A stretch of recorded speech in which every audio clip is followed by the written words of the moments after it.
So now we have to fill up the water holding tank. You notice it? That's the level, and we're just going to slowly but surely fill that up until it actually gets to the top.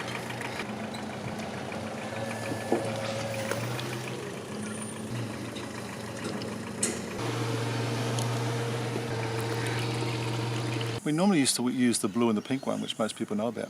We've now found this one, Portasol, portable toilet sanitizer, into the...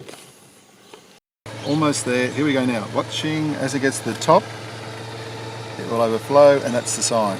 It's full. Done. Once that's on there, seems to seal pretty well. We'll just wipe that down there.